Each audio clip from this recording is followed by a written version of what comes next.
కారం రంగు రుచితో ఉంటుంది. ఆచి మిరపపొడి అదరగొట్టే కారం రంగు రుచి. అహ్మదాబాద్ లోని సర్దార్ వల్లభాయ్ పటేల్ అంతర్జాతీయ విమానాశ్రయం నుంచి టేకాఫ్ అయిన కొద్దిసేపటికే ఈ ఘోర ప్రమాదం చోటు చేసుకుంది.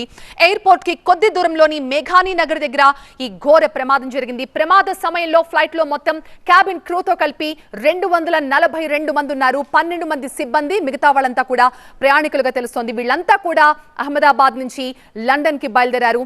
2 పైలట్లు, క్యాబిన్ సిబ్బంది 10 మంది ఉన్నారు. Air India B787 air craft VTANB దీన్ని విమానం ఎయిర్ ఇండియా 171 గా పిలుస్తారు. ప్రధాన పైలట్ గా కెప్టెన్ సుమిత్ సబర్వాల్ ఉన్నారు. ఆయనకి 8200 గంటల పాటు విమానం నడిపిన అనుభవం కూడా ఆయన సొంతం. ఇక ఆయన కో పైలట్ కి కూడా 1100 గంటలు విమానాన్ని నడిపిన అనుభవం ఉంది. అహ్మదాబాద్ లో మధ్యాహ్నం సరిగ్గా 1:39 రన్వే 23 నుంచి టేక్ ఆఫ్ అయింది ఈ ఎయిర్ ఇండియా విమానం.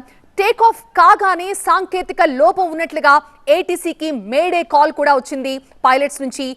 మేడే కాల్ అంటే విమానయాన శాఖ భాషలో అదొక ఎమర్జెన్సీ కాల్, డిస్ట్రెస్ కాల్ అన్నమాట. అయితే ఆ కాల్ తర్వాత విమాన సిబ్బంది నుంచి ఎయిర్ ట్రాఫికింగ్ కంట్రోల్ కి ఎలాంటి రెస్పాన్స్ లేదు అని చెప్తున్నారు. ఎయిర్పోర్ట్ కి కొద్ది దూరంలోనే, సరిగ్గా 7-7.5 కిలోమీటర్ల దూరంలోనే ఈ విమానం కూలిపోయిందంటే కనుచూపు మేరలోనే, కంటికి కనిపించే విధంగానే ఆ ఫ్లైట్ కూలిపోయినట్టుగా తెలుస్తోంది.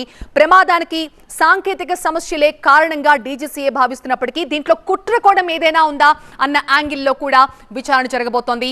అయితే ఇంత ఘోర విమాన ప్రమాదం గురించి మనం మాట్లాడుకుంటున్న సమయంలో ఇందులో కేవలం విమానంలో ఉన్న ప్రయాణికులు మాత్రమే కాదు, అసలు విమానానికి ఏమాత్రం సంబంధం లేకుండా వాళ్ళ ఇళ్లలో వాళ్ళున్న వాళ్ళు, వాళ్ళ కాలేజీలో వాళ్ళు కూర్చుని మధ్యాహ్నం లంచ్ చేస్తున్న అనేక మంది అమాయకులు కూడా ప్రాణాలు కోల్పోయారు. ప్రధానంగా అహ్మదాబాద్ లో ఉన్న ఒక మెడికల్ కాలేజ్ కి సంబంధించిన 2 బిల్డింగ్లపై ఈ విమానం కూలినట్టుగా తెలుస్తోంది. దీంతో ఆ బిల్డింగ్లన్నీ కూడా మసిబారిపోయి మొత్తం నలుపు రంగు పూసినట్లుగా, అంటే ఏ స్థాయిలో అక్కడ బ్లాస్ట్ జరిగింది. 68,000 లీటర్ల ఫ్యూయల్ అంటే అది బ్లాస్ట్ జరిగినప్పుడు ఏ స్థాయిలో మంటలు వచ్చుంటాయి, ఎంత పొగ వచ్చుంటుంది, అసలు ఉక్కిరి బిక్కిరైపోయి చాలా మంది చచ్చిపోతారు. అంతటి దారుణమైన నల్లటి పొగ ఆ ప్రాంతం మొత్తం కూడా పట్టేసింది.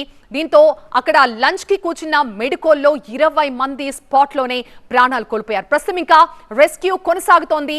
ఆ ఫ్లైట్ కూలిన ప్రాంతంలో అనేక బిల్డింగ్స్ బీటలు వారినట్టుగా తెలుస్తోంది. అనేక బిల్డింగ్స్ శిథిలావస్థకు వచ్చేసాయి. అక్కడ ఉన్న వాళ్ళందరినీ కూడా ఖాళీ చేస్తున్నారు. ఇంకా చాలా మంది ఈ ప్రమాదంలో గాయపడి ఉంటారు. చాలా మంది మరణించే అవకాశాలు కూడా చాలా స్పష్టంగా కనిపిస్తున్నాయి.